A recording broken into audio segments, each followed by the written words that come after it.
talked about schools, but even if you just walk Very out... complicated agenda. Does it actually mean anything at all? Okay, this is right and wrong, but he doesn't actually follow it. We've been in recession for a few years now. Real stories, We learn from one another. real issues. Is Islam a threat? And real views. This is Real Talk. Assalamu alaikum, and welcome to another edition of Real Talk Ladies.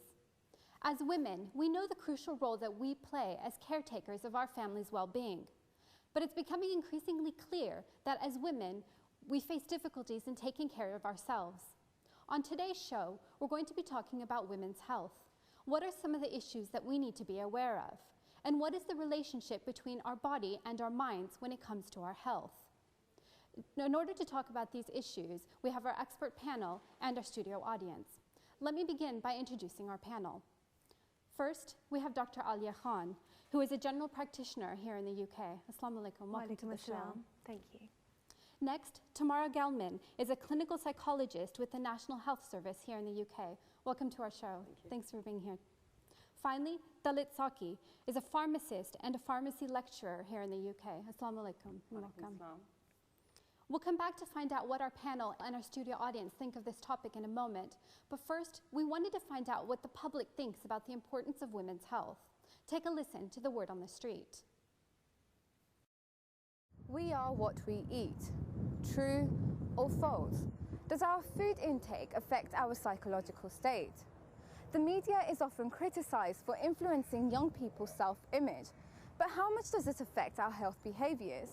We're here in southwest London to find out what beliefs people hold about their mental and physical health. How important do you think a person's diet is for both their mind and body? It's very important because it helps you with everyday living. So yeah, it's very, very, very important. I think any illness or anything, it's 50% is your diet and what you eat. Yeah. When you exercise, from what I can gather, it releases endorphins in the brain, so it helps you to, it basically can help you relax. It's probably the most important thing for both, and they're interlinked, so you can't have one without the other. To eat properly, like vegetables, fresh fruit and vegetables, it's a lot better than eating, say, junk food. Junk food, to me, slows you down a lot more than, say, a healthier diet that would. Are you personally influenced by media portrayals of body image? Not anymore, not now I'm older, but when I was younger I was, yes. I believe there's a lot of pressure from media, magazines, books, and like the modelling industry. That doesn't help. It pressurises women into believing that they're supposed to be a certain way, they're supposed to look a certain way and be a certain way. But me personally, I believe if you're happy with the way you are, then you'll be a lot more happier person. I think people are influenced negatively as well as positively, and that negative can be either like too much junk food or trying to be too skinny. Evidence indicates women are more likely to suffer from depression and stress compared to men. What then are these stresses faced by women today, and how should we deal with these? Women have a more hectic lifestyle than men. I mean, you've got the household to look after, if you've got children, and then plus most women go to work now. So there's a lot of juggling that they have to do, so that's a lot more stressful for them. Evidence suggests that women are more likely to get depressed than men. What do you think about that? What do you think might be some of the reasons? Men, probably. Well, a lot is true, a lot's to do with men. Men and money and basic things, really, yeah. Do you think that there's a bit of a stigma about talking about mental health issues? Yes, I do, yes, especially in this country there is. Do you think there's a link between mental health and physical health? Absolutely, 100%. Yes, I believe so, because I think if you look good, then you can feel good as well. Or if you feel good, you can look good. So I think there is a connection between the two of them. It is clear that our physical health affects our mental health. But talking about mental health problems is often seen as taboo due to the stigma attached. How do women learn to take care of both their minds and bodies? That was the word on the street. Let's come back into the studio and start the discussion with our audience. What do you all think about health? What do you think about the importance of health? Yeah, back in the corner there. I think health is very important, especially as a woman in today's society, and I feel that health represents a combination of having a healthy mind and a healthy body, combination of both. Yeah, that's a great point, and we'll come back to both the mind and the body throughout the program today. There's another comment right in front of you. I think, as you said, women are the primary caretakers of the household, so we have to look after ourselves to be fit, to be healthy, to look after our family. I think we always need to remember that. Yeah, well, how many of you exercise regularly? How many of you eat your 5 fruit and veg a day? How many of you think that you do a pretty good job of taking care of yourselves in that manner? I think it's an important thing for all students, especially all age. So, it's important that we look after ourselves if you're going to, become later on ladies who are going to look after our families. So it's important, I think, that we all should eat our 5 a day and do all the regular exercise that we need to. Let's come to our expert panel. Alia, do you agree with the audience? What is good health? What does it mean to be in good health? Absolutely. I think that very good points have been made by the members of the audience, and I think when we think about health, then we can think about different definitions that will explain health. And you could take a very clinical view that health is the absence of disease, for example, a very literal view of health. But on the other hand, you could be somebody who suffers from a long-term condition, for example, and manage that condition effectively and still be healthy. So I agree with the points that have been made by the audience, absolutely. Dalit, what about you? What do you think good health is? Well, I would agree with Alia and some of the things that the audience have said. And a lot of the initiatives, certainly in the UK by the government, are about health promotion and promoting healthy lifestyles and actually preventing conditions from actually progressing or starting in the first place. So definitely it's about sort of looking after oneself, taking that regular exercise. Yeah. Tomorrow we want to talk throughout the program about the connection of mind and body in maintaining good health. What does it mean to be in good mental health? Is there such a thing? Well, I think it's a complicated answer in a way. What good mental health really is, and I suppose one could look at it very simply and say that it's something about feeling, I suppose, happy in oneself, really. And of course, everyone confronts stress and difficulty in their life. But I suppose it's about kind of having a way of managing that and finding a way back to being happy and content, I suppose, despite difficulties which are very real. Alia, how do we motivate people? How do you motivate your patients to be in good health, to follow the eating regimes of their country, to be exercising, whatever it is that absolutely. I think one of my roles as a general practitioner is, as Dalit Baji was saying, about primary prevention. And really, we are the first kind of port of call that people will make if they want to know about health or if they are not feeling as healthy as they think they should be feeling. So certainly I would give advice, and there is such a wealth of information available to people to find out more about how to be healthy. So I would advocate that they eat healthily and that they think about being more physically active in their lives, and also a little bit about what Tamara was saying, that think about the stresses in your life and your coping strategies with that. And living in this fast-paced world, we have so many demands on our time, and we need to prioritize, and thinking about these small steps, some of them that we could take now that could really mean good benefits and large benefits for us in the future is very, very important. And I take that role seriously when people come to ask me my advice. Yeah.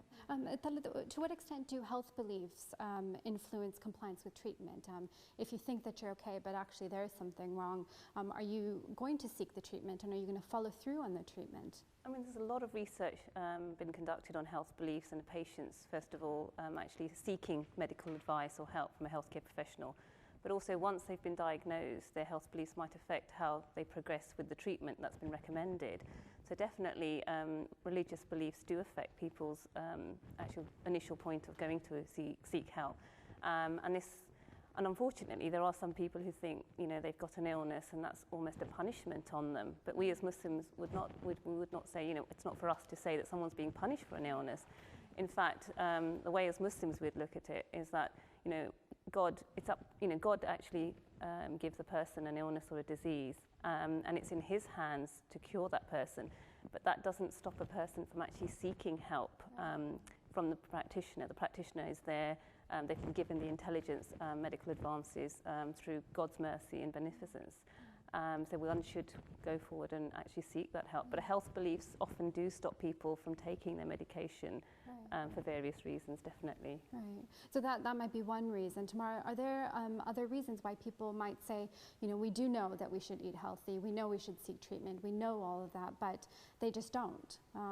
We all know we should go out and exercise, but doesn't mean that we necessarily do. What are other factors? What's stopping?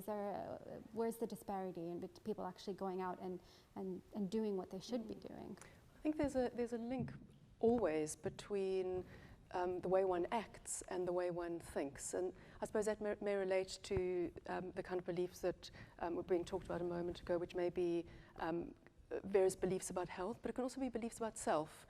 So a thought of, I can't do it, I won't manage, or other people will think badly of me, so beliefs about other people. So I think that really kind of understanding what the way one thinks about oneself and the way one thinks about other people influences the way one behaves. Right. How do we overcome some of those barriers then?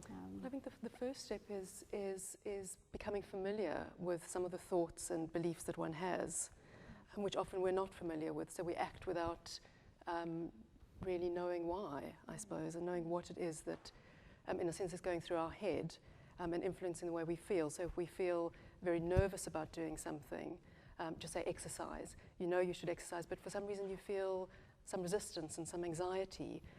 It's worth, I suppose, going backwards and thinking, well, what is it that's making me anxious? And it may be a sense of people are going to laugh at me, or I can never do it, I'll just fail at the first hurdle. And then really trying to think, so recognizing what those beliefs are, and then I suppose finding some ways to challenge those beliefs. Okay, that's great. I want to come back to the audience now. What do you think are some of the barriers to being healthy, personally or for women in general? Why don't they exercise, eat healthy, seek the treatment for things that they're experiencing? There's a comment in the back there, if you could pass the mic.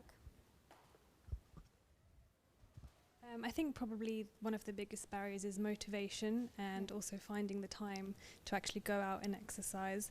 I think it probably helps if you have someone you can do it with, because then you can keep each other motivated and you can actually sort out a time that you can exercise together. If it was you on your own, you probably think, oh, I'll just leave it today, I won't do it today. But if you've got someone to do it with, you can call up each other and say, look, I don't feel like doing it, but let's do it anyway. Any more comments? Yeah.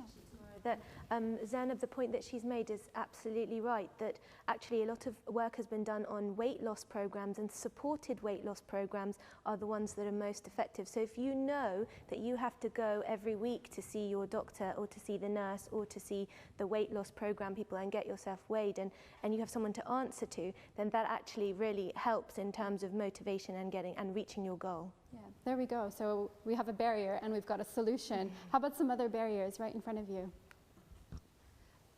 Some people see the parda as an obstacle towards exercising, joining gyms, running, etc. I just wanted the panel's view on that. Yeah, that's a great point. What about some of the cultural barriers or the religious barriers? Are they barriers? Dalit? Yeah, I mean, as a Muslim woman, we're not restricted from any form of exercise within our parda. There's many opportunities to go to women's only swimming, and we are permitted to cover up when we go to those swimming pools with specific costumes that cover our arms and legs. There are women only times at the gym, and walking. You can walk every day of your life, and it's one of the best exercises. Vigorous exercise. Vigorous walking is meant to be very good for your heart in terms of exercise. So there's lots of things we can do. I don't think parda prevents us from doing any form of exercise, really. Yeah. Back to the audience, there are quite a few more points on this. Do you think that there are cultural or religious barriers? I think it can be difficult to eat more healthily for some Asian women in particular. But it's all about, in my personal opinion, I think it's all about substituting certain foods for more healthier options. a lot of times you will find that if you go to a dietitian, they might give you a very detailed plan, but it's not the sort of thing that you would eat on a day-to-day basis, which is why a lot of women, you know, may start eating really healthily and then drop out because it's not the sort of thing that they're used to. But I think it would be a lot more simpler and easier if they just substitute more of the fatty foods for something a little more healthier and incorporate a lot more vegetables and fruits into their diets. Right. I actually disagree that, you know, the Asian diet can't be modified. And it doesn't need to be modified greatly to be healthy. There's lots of very healthy Asian foods, and you know, it's about putting in less oil, using, you know, people don't, you know, as a rule, use as much ghee at all. They'll use different oils. You can use olive oil in place of that, and it's about adapting, you know, I mean, cooking to suit a more healthy lifestyle.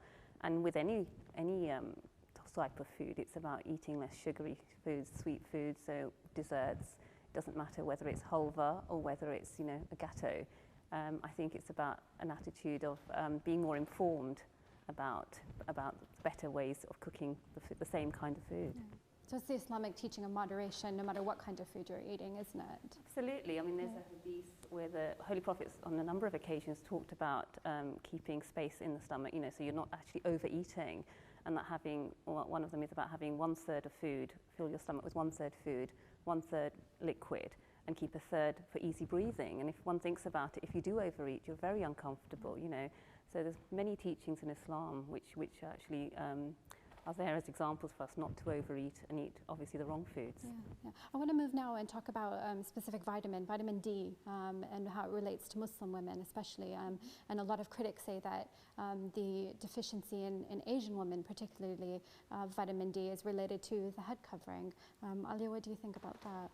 Okay, well, I think what you're talking about is that there is a higher proportion of women with darker skin who suffer from vitamin D insufficiency, and some opinion makers have put forward the opinion that this is because they cover their bodies, because vitamin D is a vitamin that we require in our bodies to help maintain healthy bones, and one of the sources of vitamin D is sunlight. Actually, I read a British Medical Journal paper that was published last year on diagnosing and treating low levels of vitamin D. And what I found out was actually very, very interesting, that first of all, they gave some statistics about how many people actually suffer from vitamin D, and 50% of the adult population in the United Kingdom suffers from low levels of vitamin D. Now, they didn't say that that 50% was people with darker skin. They said 50% of the whole adult population. And they also said that people with darker skin actually require more sunlight to produce the same amount of vitamin D as somebody with fairer skin. And the third point is that 90% of the United Kingdom does not receive the amount of sunlight required to produce the necessary amounts of vitamin D for 6 months of the year between October and April. So whether you cover yourself up or not really is nothing to do with anything in terms of vitamin D production or sources. So that means that we have to look really, really closely at vitamin D being more common in women and people of darker skin because of that. That's it, not because they are covering themselves up. And we need to look at more sources of vitamin D, such as in your diet. So I would refute that. I mean, I would say things like oily fish, you know, are good sources of, egg yolks, yes. But the other thing is, I think as a society, throughout the world, in fact, everyone's very afraid of skin cancer. So, you know, people are covering up more, you know, young children, whatever background they're from, people tend to cover their arms and legs because they're afraid of skin cancer. People are wearing sunblock. So this will affect the amount of UV light you're absorbing, because there's a chemical in your body which reacts to form the vitamin D through the UV light. So we have more elderly people in this country as well that may live in nursing homes, and so they don't get exposed to sunlight as much. So actually vitamin D deficiency is more common in that age group as well. Right, that's great. I want to move on now and talk about women's health in general. We hear that women's health is a continuum, though, from the infancy to old age. It's changing. Yes, absolutely. As a girl matures, then you have to think about the physical signs and why somebody develops physically, and that is obviously to bear children. So a girl must undergo changes in their body to be able to bear children. And so yes, absolutely, to do that we must go through a hormonal cycle as well, and all of that will then mature somebody to reach that goal. So we will undergo physical changes, and we need to make sure that when we do get to that childbearing age that we enjoy optimum physical health, because then we have to think about the health that we're going to give our unborn children as well. So we must make sure that our foundation for good health is laid. Yeah. With all of those physical changes comes a lot of emotional changes, doesn't it? A lot of psychological changes, hormonal changes. Tamara, can you add on to that in terms of the psychology? Well, I think with each kind of stage, I suppose, that women go through, come various, I suppose, expectations on them. And again, we come back to this, to belief or the kind of meaning which people attach to various things in their life. So, for instance, with having children and becoming a mother will be expectations of what it means to be a mother, personal beliefs about what being a mother involves. Experiences, I suppose, memories, I suppose,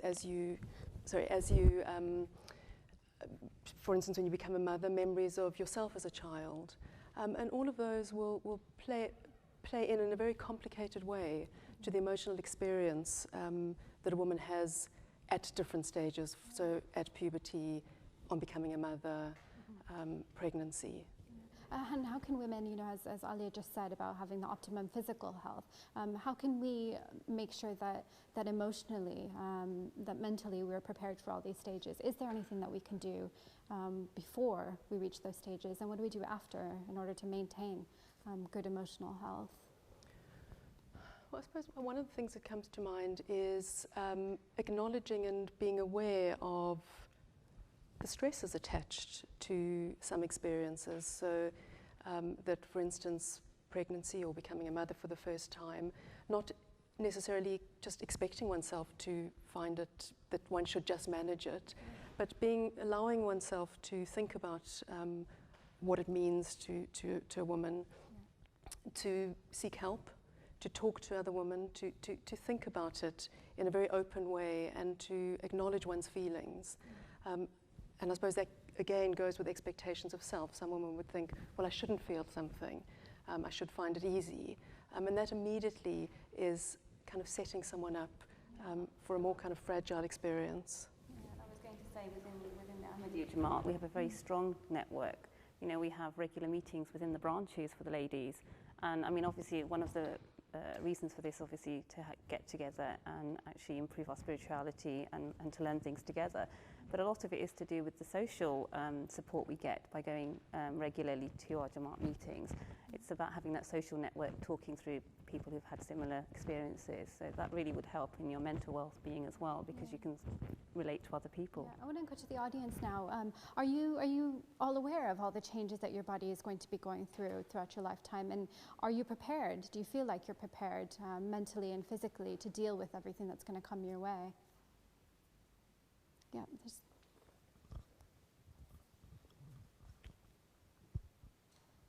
I feel that having role models in your life really does improve the way that you see your future. Like, for example, I'm the youngest and I have 6 other siblings, and so I feel that from seeing them grow up, it's easier for me to kind of look forward in my life and see, okay, this is what's going to happen. You can look to your sisters, you can look to other people you know, you can look to your parents, and I think that really helps prepare you for what's to come in life. Yeah, that's a great point. Is it easy to talk about these issues to others, to your siblings, to your parents, to other people in your life? Yeah, right up here. I think this is a very serious issue within our culture. I think it's not a very known thing that we speak to each other about certain stuff. So certain stuff you wouldn't speak to your, even if you have branch meetings like Abaji said, you wouldn't really expect it to talk about certain stuff that, you know, that are actually real issues in life. So I think that's something that holds us back, our culture, or sometimes maybe our religion. You got to look about, you know, think about where you're speaking and how you're speaking, who you're speaking to. Right. So you got to be careful with that as well, I think. Yeah. Tala, do you want to respond to that? Do you think that the culture and religion hold us back from talking openly about issues that we should be talking about? I don't think necessarily it's the religion. Yes, culturally, you know, there's things probably that I didn't talk to my mother about, but I would talk to my children about, I hope. You know, I try and be more open within reason, you know. And I think something that we promote within the local branches, both sort of locally and regionally and nationally, is health and fitness. And our health and fitness secretaries are very active, mashallah. They do a great job. And they will come in and talk on specific topics. They'll get guests in to talk about who are professionals in that area. Do you think it's your family, or do you think it's culture, like one of the audience members says, that stops you from talking openly about health issues? Yeah, just right next to you. I also believe it depends on what kind of relationship you have with your mother, for example. Yeah. If you have a very friendly relationship, it's much more easier for you to talk more openly about things like women's health. Whereas for some of us, we don't really have a very friendly or open relationship with our mothers. So we tend to be more hesitant to talk about these kind of issues. Okay, let's get back to the panel now, and I want to talk about depression actually. And the World Health Organization says that women are more susceptible to depression than men, and that 73 million women worldwide will have some sort of incident of depression, especially after childbirth. Tamara, how would you respond to that? Do you think that's an accurate assessment? Absolutely. I think that the incidence of depression after childbirth is very significant. I think that the current statistics are somewhere between sort of 15 and 20%. So, you know, it's a very high percentage of women who have some difficult emotional response in the kind of postnatal period, so after having a baby. I think that's very understandable as well, because along with the sort of psychological strains after somebody has a child, also their body is undergoing a large physical change as well. So during pregnancy, a woman's body really changes and adapts, gets ready for breastfeeding and that kind of thing as well. And after delivery, you know, you're not getting the sleep that you were getting before, so you're not resting as well. You have a being that's completely dependent on you, so your child, and you know, you're trying to fulfill all your other roles as well as wife, daughter-in-law, etc. So I think it's very understandable that somebody will suffer from, or can suffer from, postnatal depression. Okay, we'll come back to the role of depression, of religion in managing depression and mental health. But I want to talk quickly about medication now. Is prescription medicine an answer? Is it an answer to the kinds of mental and physical things that we've talked about, or are there other options? Dalit, what do you think? Yeah, I mean, the thing is, as I said right at the beginning, we're looking a lot at health prevention. You know, prevention of things from happening. But at the end of the day, when you know, as a pharmacist in the high street, that's one of the first port of calls where people often go to get health advice. And there's lots of things you can buy over the counter, both complementary and allopathic, to help with simple ailments. But there does come a point where you do need to seek medical advice, and you know, you need to go and visit your GP and seek medical advice and take prescription medication. Absolutely. You were talking about depression, and obviously having a strong social network, having a good family support system helps. And obviously, as Muslims, we believe faith plays a big part in that. But there comes a point where actually you do need to seek help, and that is incumbent on us to go and seek that, really, as Muslims, because although the cure comes from Allah, you know, we should seek medical help where we need it, and if that necessitates taking medication, then we need to take it. Yeah. We'll come back to this in just a minute. We're going to take a quick break and come back to our discussion on women's health and talk a little bit more about alternative medicine and some other issues when it comes to women's health. Join me after the break.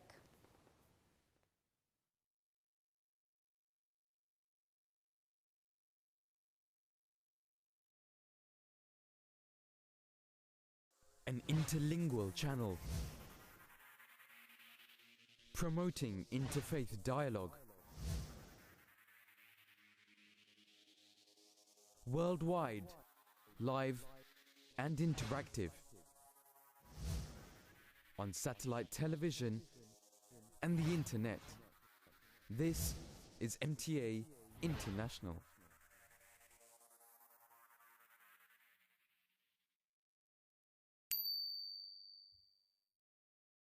Welcome back to Real Talk. We've been discussing women's health in this show, and we're going to come right back to the audience and talk about alternative medicine. What do you all think about alternative medicine? What Dalit said earlier about allopathy, homeopathy, all the other types of medicines that are out there, prescription medicines.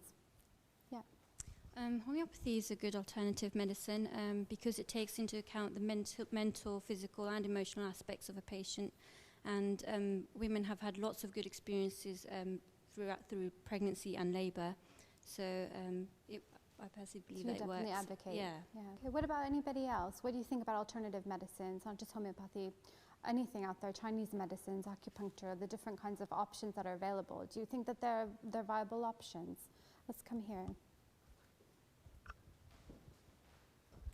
I know there's a lot available, and I'm not sure about the scientific basis behind them, but I know I've tried acupuncture with some patients who are maybe anxious before treatment, and that has worked, and also with gag reflexes as well, and that's worked for me as well. So I don't know if it's psychological for them or if the acupuncture did actually work, but it has worked for me. Okay, great. Certainly one needs to be cautious that you go to professionals and not to a charlatan, and that you're going to a reputable practitioner in any alternative therapies. But I again, think any treatment that you choose to take should be as a result of informed choice. So you should be aware of the risks of taking that medication, whatever type of medication it is, and you should be aware of the benefits, and then the choice is yours. Yeah, Tamara, you wanted to add something. The one we were talking before the break about medication and now about alternative medicine, and the one thing that hasn't come up, and I suppose I have a particular interest in, is other forms of treatment which don't involve medicine, so more sort of counselling or therapy or sort of talking treatment. Yeah. And I just wanted to kind of note that, especially when it comes to mental health, that there are alternatives, I suppose, to medication, be it sort of mainstream or alternative, for some emotional difficulties. Yeah, no, that's a great point, because we don't want to just focus on medicines. What kind of things can you do? So you're saying talking, counseling. What other options are there for people if they're going through even physical health problems and they may have emotional responses? What do they do? Do they go to somebody and talk it through, go to counseling? Absolutely. I mean, I think what was being said earlier about going to someone who has the correct qualifications, but certainly within the National Health Service,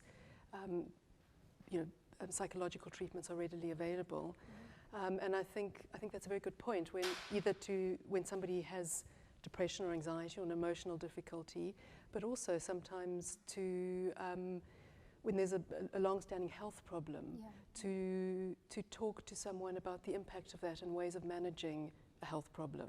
So in other words, there's an emotional component even to a physical health problem. Right.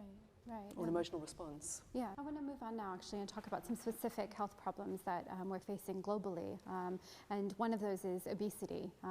And here in the UK, 1 in 4 adults are obese. Why do you think that is? What's going on? You're absolutely right, Tahmina.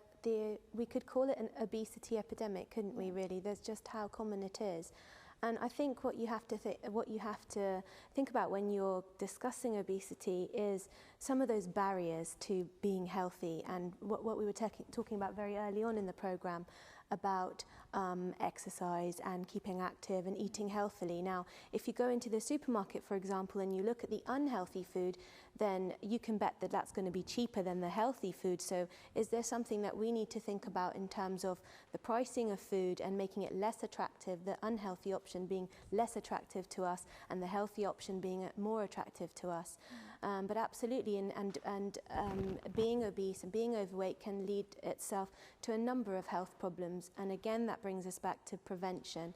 So being obese can increase your chances of suffering from high blood pressure, from suffering from heart disease, from suffering from diabetes, and even some cancers, and especially in women, that's very important. Yeah, interestingly enough, even though this obesity epidemic, as they're saying, is a Western phenomenon, one of the leading causes of death globally is cardiovascular disease.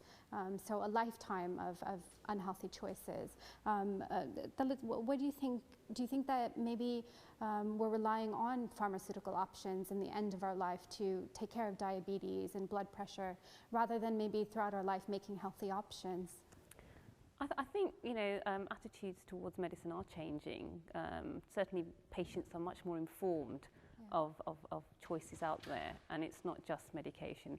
I mean, maybe many years ago the patient had very little knowledge of the disease or the condition once they got it, or preventative measures. But there's a lot out there now. We have the internet. People are much more informed as patients to the alternatives.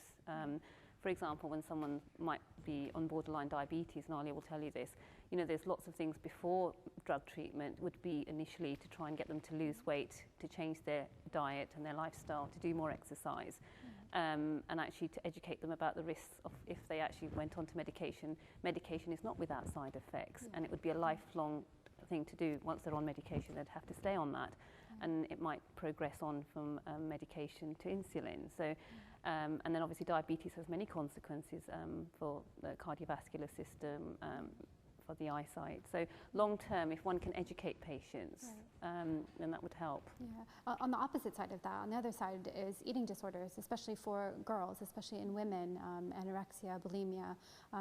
Why that disparity? Why on the one hand eating disorders and on the other hand obesity? Well, I think a lot of it is the stresses that we place on ourselves in terms of our image, and is it something to do with that? Is it a psychological disease? I mean, perhaps Tamara can shed some light on that, but you're absolutely right. I see both extremes. You know, we see the obese patient with that, with those health problems, and then we see the ones that aren't eating and are starving themselves, and the associated health problems with that as well. You know, and don't forget that there are many associated with that too. What are some of the risks so if you are underweight, then obviously things like your bone health comes into question as well. The people I've seen who suffer from anorexia nervosa, for example, they will grow an extra layer of hair on their body because it serves as an insulation. Their menstrual cycle will cease, so they will be less likely to bear children. And then the associated psychological effects as well. Yeah, Tamara, what are the associated psychological effects?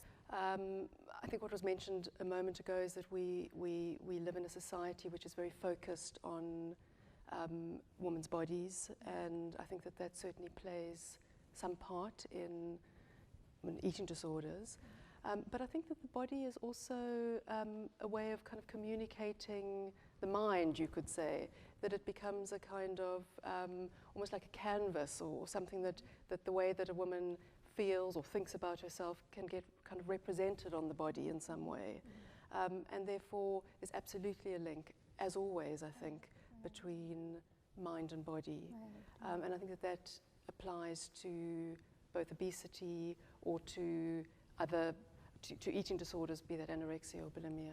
Right. So actually counselling and talking is a big part of maybe dealing with some of these health problems, such as obesity. Yeah, without a doubt. And I think with you know, with obesity, helping, you know, one would explore the way, if it's a woman, when does a woman eat? Does she eat when she's stressed?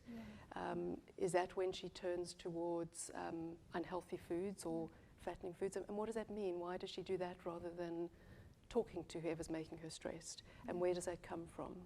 So yes, there would certainly be a link. Great. I want to follow up on that with the audience. What do you think? What do you think about this, the media and body image and obesity and yeah, let's come up here. The media is quite dangerous because there's quite a few diets out there which are quite unhealthy. For example, it would just tell you to have juice for so many days and you will lose weight, but it's not healthy because you're losing it so fast and it's not healthy. There are quite a lot of pills out there as well that you can take, but I think the best thing is to go on a natural diet if you're thinking of going on a diet. Yeah, that's great. Point in the back. You walk into a shop and you see on every cover of every magazine that there's a celebrity on there, and they're always commenting, oh, so-and-so's put on weight, she's too fat now, or she's too skinny now. And the media has this ideal image of what women should look like, and it puts a lot of pressure on women to try and conform to that. And everyone's a different body shape, different body type. You can't all look the same. And I think it's important to just be healthy and try not to look a certain way, but just be healthy. And yeah, another point right behind you. I think that looking after your physical health and exercising definitely has a beneficial effect on your psychological health, because if you wake up in the morning and do exercise, you end up feeling happier and feeling like you've achieved something that day, and it also helps you to be more aware of what you're eating. I think in terms of like obesity as well, people tend to have a relationship with food. I think you have to first look at what the reason is why you tend to overeat or eat certain kinds of foods. A lot of people, it is, I think, a lot of psychological as well, whereas, maybe they're coping with loneliness or some other issue in their life, stress.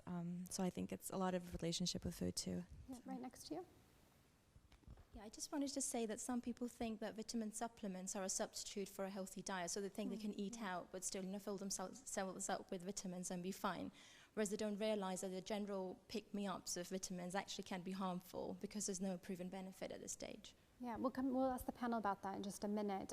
There are a few more comments I want to come to. I just want to say, we talk a lot about our physical health and we know a lot about it now, but when it comes to your mental health, you're just not that confident. So I just want to ask my panel that how can we make sure that we're looking after our mental health? Tamara, do you want to answer that one? Yes, it's a big question. And I suppose that the first thing is to accept the idea of mental health or emotional health, or of the link between mind and body. And I think a lot of people, for various reasons, disregard that. One of them being stigma, the idea that I don't have to look after it because mental health, because there's a stigma in any difficulties in mental health. So there's a kind of complete cutting off of a focus or an understanding. So I think the first thing probably is to kind of open up the stigma and accept that we all have an emotional life as well as a physical life, and that the two go together and that the two need to be focused upon. I mean, I think that's an initial answer. I think there's probably much more, but maybe we could kind of generate further. A lot of it is about your self-image, what you think of yourself, which is something that Tamara said right at the beginning of the programme. It's about your self-image of yourself and your confidence in yourself. And often people turn to eating disorders as a result of some emotional thing in their life that has happened. It could be the family network has broken down in some way. It could be through going through a difficult time in their life, whether it's a bereavement. And people often turn to food or away from food at that point. I don't know. I'm not the expert on eating disorders, but a lot of that will have a big role to play on how. Okay, I'm going to come back to something that the audience member just asked about, the vitamin supplements. Alia, should women take vitamin supplements, or are there superfoods that we should be eating to make up for any deficiencies in our diet? Okay, well, certainly I think that if you're thinking about government recommendations for nutritional supplements, then they are few and far between. And the main focus actually is on children. That if we come back to vitamin D, and we were talking about that earlier, weren't we? And I was saying that vitamin D deficiency and low levels of vitamin D can lead to poor bone health. And actually recently work has been done on saying that vitamin D deficiency also leads to very serious problems like cardiovascular disease and cancer, and that's something quite new. And so the focus has been for children to actually receive vitamin D supplements. All under 5 should be receiving vitamin D supplements. So there are government directives on certain vitamin supplements that are beneficial. I'm not sure that I would advocate somebody taking a general multivitamin supplement every day, and I would agree with the audience member that perhaps it's better to look for those sources within your diet, because you can get into risks related to overdosing, especially on fat-soluble vitamins, which you cannot excrete. And so it's very important to think carefully about willy-nilly taking, nutritional supplements, thinking, oh yes, this will help me in this way or that way. Why not look at the natural source of that nutrition and go for that instead? Yeah, it's always recommended that women should be taking calcium, but why not drink milk? Why not do some weight-bearing exercise and that kind of thing too? Yeah, absolutely. And another thing, I would say is get your levels checked of calcium and vitamin D. If you're worried that you are suffering from symptoms associated with that, then my advice to you, the safest thing would be to go to your doctor and get your levels checked before you embark on any type of supplementation. Yeah, Dalit, you wanted to add? for children being recommended to have the vitamin D supplements is because children tend to be fatty eaters. They might be running around and they're not eating regularly, and you can't always control, you can't force the child to eat something they don't want to. So it's more really to cover all children so that no one is deficient, and it doesn't mean that actually somebody who doesn't take it will suffer, but it's actually make sure that they do get a regular intake of that. Yeah. Talit, can you talk to us briefly about in Islam specifically in the Holy Quran?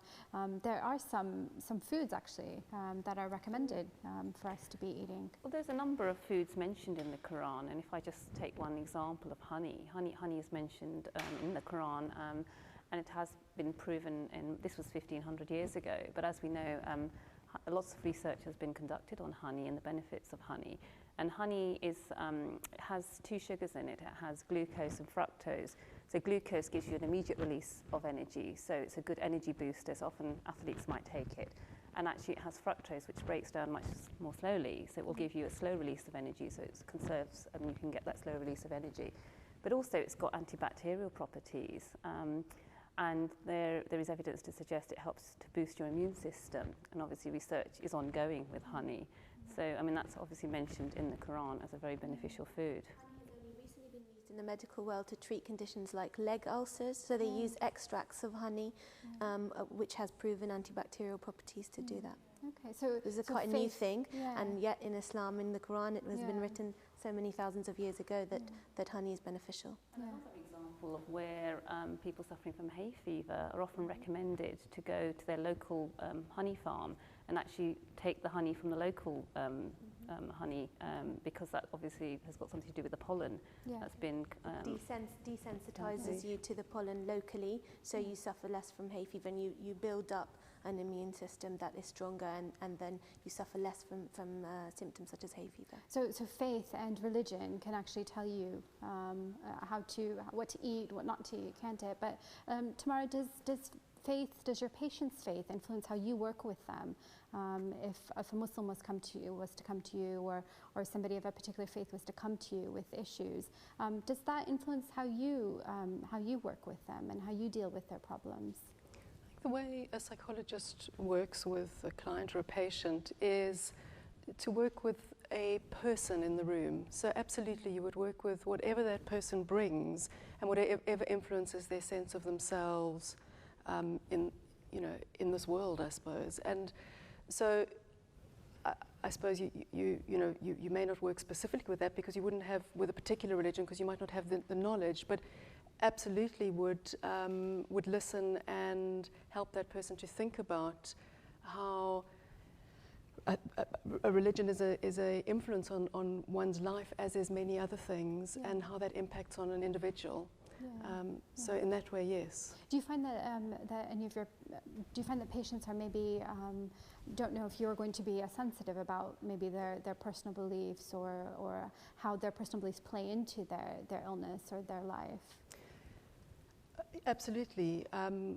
Although I think one can broaden that out. I think the moment somebody comes to talk about often their most personal experiences and their most sometimes painful experiences, they immediately wonder, is the person who's listening going to be able to understand me in every way? Are they going to be sensitive to me? Are they going to listen? Are they going to be able to help? And I think that that may well apply to religion or culture, but it applies in a much broader way. Is this person going to judge me in any way, or try really hard to understand me and listen to me? Yeah, and in terms of health then, you often hear about a Muslim or somebody of a particular faith saying that, or they only want to go to a Muslim health practitioner because that's the only person that's going to understand them. Do you agree with that, or would you say that actually we should be exploring all our options and then using our wisdom to make decisions? Absolutely. I mean, why restrict yourself to just visiting a Muslim practitioner? Maybe there are some advantages in that you think that they will understand where you're coming from and understand your culture and be sensitive to it. But as Tamara has explained so beautifully, I think, it's not just about the religion that practitioner has, and have some faith in your practitioner. I mean, I'm Muslim, but I may not see every single patient of mine that is a Muslim, and a lot of my patients aren't, and they have not come to see me for a Muslim point of view necessarily. They've come to ask my opinion as a professional, and so I as a professional must give it. So I think that point is probably not validated. And also we are trained to be sensitive to our patients' cultures and their beliefs. So I don't think that that is the best method. Okay, if you feel more comfortable, then that's fine. But I wouldn't say that that is the only rule you should apply to yourself. Okay, great. I want to talk about some of the cultural and maybe religious stigmas about mental health now. We hear people say, you know, if you believe in God, how can you be depressed? You know, just pray and everything will be okay. Tamara, what is your experience with that? Do you have experience with people that say that? I'm not sure that I can think of specific experience, but I find it interesting when you say that, because I find myself thinking, wouldn't the same apply to physical health then? It strikes me as a very kind of harsh perspective on oneself, that one shouldn't have any frailty, and I'm not speaking from a religious perspective at all now, but any frailty as a human being, that one shouldn't hurt one's toe or break one's leg or have depression. I find it interesting that there's a separation between the kind of emotional side of things and the physical side, and I suspect people are less harsh on themselves if they get a stomach bug, that somehow they would see that they shouldn't have that because, so why would depression and anxiety be different? Right, yeah. Perhaps it's about a person's perception. Well, I've got a stomach bug, but that wasn't my fault. But somehow I'm depressed, and that's my fault because I'm weak. I'm not strong. But you know, if we take an example of bereavement, you know, whether it's it's a close relative, close family friend, you know, that can obviously have a big impact on your life. You've lost someone who you may have shared lots of conversations with and lots of time with. So I think it's about a person's perception that actually they're weak, whereas I've cut my finger, that wasn't my fault, you know. Whereas an emotional thing you should be able to control, which isn't the case. Although having faith definitely helps you get through those things, there comes a time when you do need medical help, whether it's through professional counselling or through medication. Right. Alia, what do you think? Well, the Promised Messiah in his book, Barakatul Dua, Blessings of Prayer, gave an example about this, which I thought was really interesting. And he talked about that is our fate predetermined, and if it is decreed that we will get past an illness or overcome an illness, then should we take medicine or not? And actually, what the point the Promised Messiah ﷺ made was that taking the medicine and the medicine working and you overcoming that illness, that may be predetermined, but there's no argument about not taking a medicine. So the logic is that Allah creates an environment where, yes, you take the medicine, it has its effect and you overcome the illness. But then, you know, why deny yourself that then?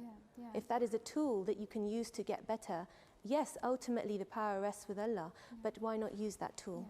Again, not from a religious perspective, from a purely psychological perspective. It's something I've been thinking as we've been talking, is how I was sort of asked the question at the beginning of what is good mental health. And one of the things I often think about is the capacity to, I suppose, ask for help from others and not to expect oneself to be perfect or a kind of pillar of strength in the world without support from other people. And in a way, and I think this is very clear to me from a psychological perspective, is we are social creatures, I suppose.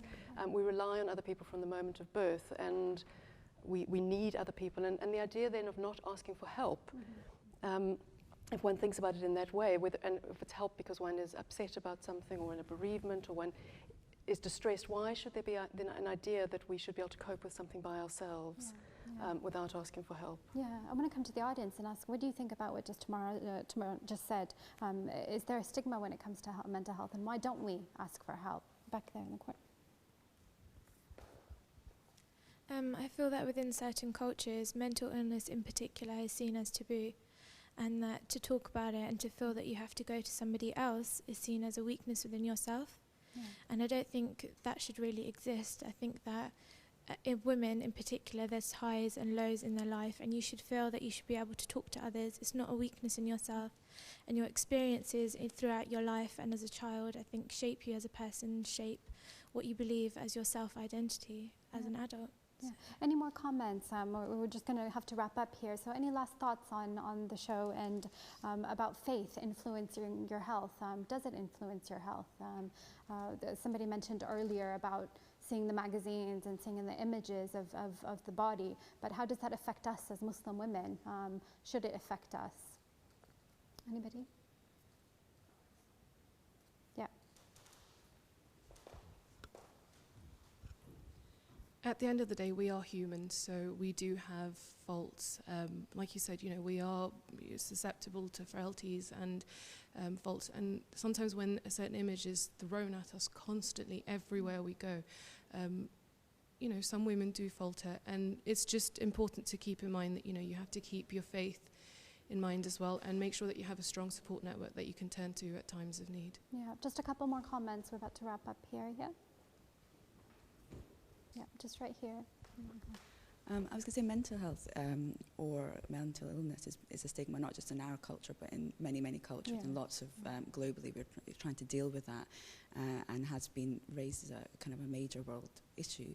I think what we do have is a strong community support and community networks, and I think that's always been a very strong thing traditionally and in traditional cultures that can really help prevent mental illness and help the early signs of it as well. So I think that's something that we can really kind of promote and use within our own community as well. Okay, just a last comment right back here.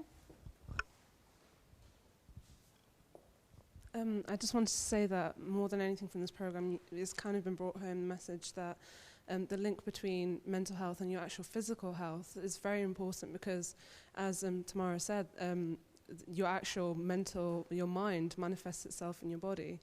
And if you look after both, you will be healthy, essentially. Yeah, that's a fantastic point. Let's just go back in the back there. There's one last point. I think people tend to like to have, feel like they have a sense of control over their lives. And I think where faith comes in, we obviously can't have control over everything if we get sick or circumstances. I think we can take control in the sense of healthy diet and just taking care of our well-being, but I think that's where faith comes in, especially in Islam, where you give that other part of control to Allah, and you can just pray for Him to guide you and take care of you. But it can kind of take a sense of stress out of your life if you feel that you can take control over prayer and let Allah make the other decisions for you. Yeah, we're going to have to start wrapping it up here. This has been a fantastic discussion. I just want to come back to the panel and ask you all for just your last thoughts, your last impressions on the show today, what we've talked about, and what you want to leave our studio audience and our viewers at home with. Ali, let's start with you. Absolutely. I think one of the take-home messages that I have for the audience is to not neglect themselves physically, to think about their roles as they grow up as being healthy mothers. And this is that link between mind and body has really been explained to me very well today. Yeah, Tamara? Last thoughts would, I suppose, just sort of harkening back to what I said a moment ago, that to allow oneself to have a kind of mind and an emotional life, not to stigmatize it, and to kind of reach out and ask for help when necessary, which will be the case probably for everyone at some point. Great. And going back to the physical and mental health, it's about your spirituality in yourself and your spiritual well-being, which plays a part as Muslims in our way that we perceive ourselves. So it's actually going back and having that connection with Allah, with God, and I think that that helps, plays a big role. Evidence suggests that people with religious beliefs actually recover quicker from operations. And obviously that support that they have and that positive attitude they have. And as a Muslim, we believe obviously they're praying and their loved ones are praying for them as well. So I would say, it goes hand in hand to looking after oneself is also your spiritual well-being, to look after that side of things as well. Great, thank you. Thank you very much to our expert panel and to our studio audience for joining us today and for the lively discussion. I also want to thank all of our viewers at home. Please make sure to join in the discussion by emailing us your comments. Our address is at the bottom of the screen. Our website is www.mta.tv/realtalk, and you can also follow us on Twitter. Jazakallah. Assalamu alaikum.